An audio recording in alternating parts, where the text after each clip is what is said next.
अगर आप जानना चाहते हैं कि ट्रू लव क्या है, तो ट्रू लव की ये दो स्टेजेस है ना, कंपेनियनशिप और कमिटमेंट।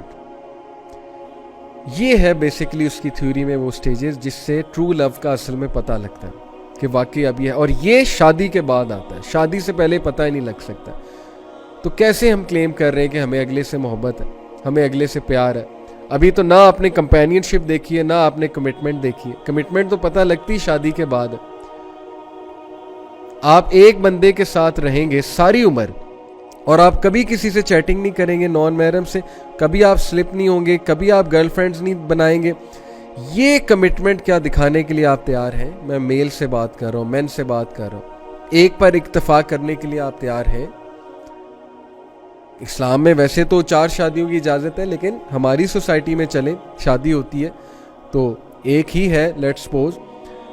तो क्या आप ये करने के लिए तैयार हैं? क्या आप कमिटेड होने के लिए तैयार हैं? क्या आप कंपेनियनशिप दिखाने के लिए तैयार हैं? ये है असल में साइकोलॉजी ऑफ लव, कि किस तरह से लव की स्टेजेस डेवलप होती हैं। और ये स्टेजेस तभी डेवलप हो सकती हैं जब इंसान इस्लामिक कॉन्सेप्ट की तरफ ही जाएगा, मवद्दा, रहमा और एक दूसरे को सुकून देने की साइड में। अदरवाइज क्या है कि पैशन में ही इंसान रहता है और हर वक्त that person is looking for passion, और जब वो पैशन नहीं नजर आता तो वो समझते हैं कि now we don't love any more, now we don't love each other any more, क्योंकि पैशन खत्म हो गया, वो स्पार्क खत्म हो गया, सो कॉल्ड स्पार्क। अब वो अट्रैक्टिवनेस नहीं आती है क्योंकि गलत बेसिस पे लव हुआ था। जब बेसिस ही गलत थी तो पैशन ने तो खत्म होना था, इंटीमेसी ने तो खत्म होना था, बेसिस ही गलत है। तो ये है वो मामला जिसकी वजह से बहुत से लोग गलत डिसीजंस लेते हैं, गलत साइड पे जाते हैं, अपने आप को फंसा लेते हैं किसी के साथ। फंसाने के बाद उनसे निकला नहीं जाता उस चीज़ से, क्योंकि उनकी ईगो आती है।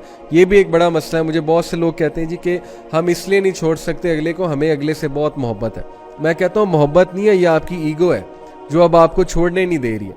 आपकी ईगो सामने आ रही है, आपकी ईगो आपको अंदर से कह रही है कि ये बंदा तेरे साथ इतना अरसा रहा, तूने इतना कुछ किया इसके साथ, अब तू इसे छोड़ देगा तो मेरा क्या बनेगा, अना का क्या बनेगा, ईगो का क्या बनेगा? तो ये मोहब्बत नहीं है, ये ईगो है असल में, कि आपसे अगला बंदा जो है छोड़ा नहीं जा रहा। हालांकि आपको समझ आ गई कि ये बंदा या बंदी मेरे लिए ठीक नहीं है। Over the years you have understood. अपना दिमाग भी हमने जो है वो ख़राब किया उसके पीछे, अपनी एनर्जीज भी ज़ाया की, और उसके बाद नतीजा वही निकाला कि नहीं ये मेरे लिए ठीक नहीं है, तो क्या फ़ायदा हुआ? तो इसलिए अगेन डिस्कशन वहीं पे आती है कि अपने आप को बचा लें। इस डेफिनेशन ऑफ लव की तरफ जाएंगे जिसमें पैशन है, इंटीमेसी है, फिज़िकल अट्रैक्टिवनेस है और बाकी के इंग्रेडिएंट्स मिसिंग हैं। आप अगले को भी डैमेज कर रहे हैं, ख़ुद भी डैमेज हो रहे हैं, अपने आप को भी ख़तरे में डाल रहे हैं, उसको भी डाल रहे हैं। तो फिर रिज़ल्ट जो है वो क्या है, वो जो इस वक्त हमारी यूथ फेस कर रही है। और वो कुछ रिजल्ट्स मेंशन करने के बाद मैं सोल्यूशन की तरफ आता हूँ और फिर बात को ख़त्म करते हैं। सम ऑफ द डैमेजेस जो मैंने ओवर द ईयर्स देखे हैं काउंसलिंग्स में, जाहिर है कि इर्द गिर्द लोग ऐसे होते हैं, आपके दोस्त भी होते हैं, बहुत कुछ होता है सामने। Number 1 health. मैं आपको एक हदीस सुनाता हूँ। It is such mind blowing हदीस, यानी कि ये हदीस सुनने के बाद यकीन कीजिए आप कंडीशन देखें कि हमारी कंडीशन, हमारी से मुराद है यानी हमारी यूथ की कंडीशन इस वक्त क्या हुई है, और क्या हम इस हदीस पे पूरा नहीं उतरते हेल्थ के हवाले से। और किस हवाले से कि जब एक बंदा लिटरली ज़ॉम्बी बन जाता है इस चीज़ में जाकर, उसको समझ नहीं आती कि मैंने क्या करना है। तो पहली जो मैंने आपको चीज़ बताई कि हेल्थ डैमेज होती है, स्लीप डिसऑर्डर्स हो जाते हैं, लोग सारी रात बातें करते हैं, चैटिंग करते हैं, व्हाट्सएप करते हैं, टेक्सटिंग करते हैं, और टेक्सटिंग से भी अगले मरहले की चीज़ें करते हैं। उन्हें नींद ही नहीं आती, वो सो ही नहीं सकते, वो चीज़ उनकी एडिक्शन बन गई है। उसके बाद उन्होंने सुबह काम पे भी जाना है, उन्होंने यूनिवर्सिटी जाना है या प्रोजेक्ट्स करने, जो भी करना है, वो इंतहाई डीमोटिवेटेड स्टेट में सुबह जाते हैं। दिल ही नहीं उनका कर रहा होता, हर वक्त उनके जहन पे वही सवार होता है, ना वो घर वालों के टाइम दे रहे होते हैं। तो कितना ज़िया है, हेल्थ का ज़िया भी है। हेल्थ कैसे डैमेज हो रही है, नींद भी पूरी नहीं हो रही है, और जो हरकतें कर रहे हैं उन हरकतों की वजह से भी हेल्थ डैमेज होती जा रही है। ज़ाहिर है स्क्रीन पे इतना ज़्यादा बैठेंगे और गलत मलत हरकतें होंगी तो फिज़िकल हेल्थ तो डैमेज पक्की होगी। ना डाइट है अच्छी, ना एक्सरसाइज है, ना कोई और चीज़ है, बल्कि वो सारी की सारी लस्ट और डिज़ायर पे बेसिस चीज़ें हैं। तो हेल्थ ने तो पक्का डैमेज होना है। हेल्थ है, स्लीप डिसऑर्डर है, becoming slave to desire, slave बन जाना।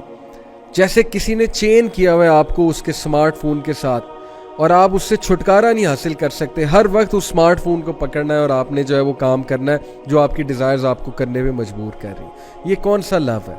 ये कौन सा रिलेशन है? ये कौन सी अक्लमंदी है? मुझे कुछ समझा दे, ये क्या है?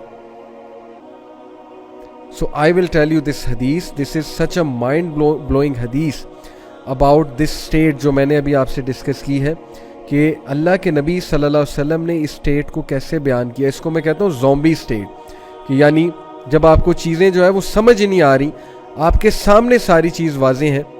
सो प्रॉफिट सल्लल्लाहु अलैहि वसल्लम सेड, अल्लाह hates the one who is glutton and who shouts in at market places, कि अल्लाह ताला उस शख्स को बिल्कुल भी पसंद नहीं करते जो रूड है, जो ग्लटन है। ग्लटन से मुराद बहुत ज़्यादा खाता है, मतलब ओवर ईटिंग करता है, ग्रीडी है बाय नेचर, और उसकी लस्ट उससे कंट्रोल ही नहीं हो रही। यानी जिसे हमारे सोसाइटी में कहते हैं ना कि इंसान एक्सप्लोड कर रहा है, फटा जा रहा है। रूड है, ग्लटन है, shouts in the market place, ओछी हरकतें हैं, शाउटिंग है।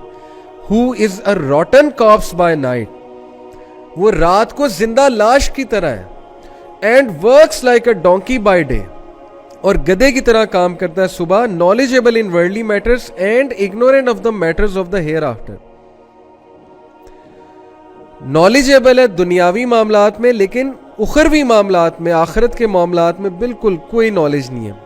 नमाज रोज़े का कुछ नहीं पता है। अल्लाह माफ़ करे, ये आज की हमारी जो यूथ है, हमने इन्हें बचाना है, हमने इनको हेल्प आउट करना है। ये हदीस मैं उन्हें पिन पॉइंट करने के लिए या टारगेट करने के लिए नहीं बता रहा, मैं इसलिए बता रहा हूँ कि अपने आप को बचा लें इस स्टेट से। Do not be a rotten corpse by night. Literally अगर आप अपने आप को रात को देखेंगे, यू विल सी कि you are a rotten cops.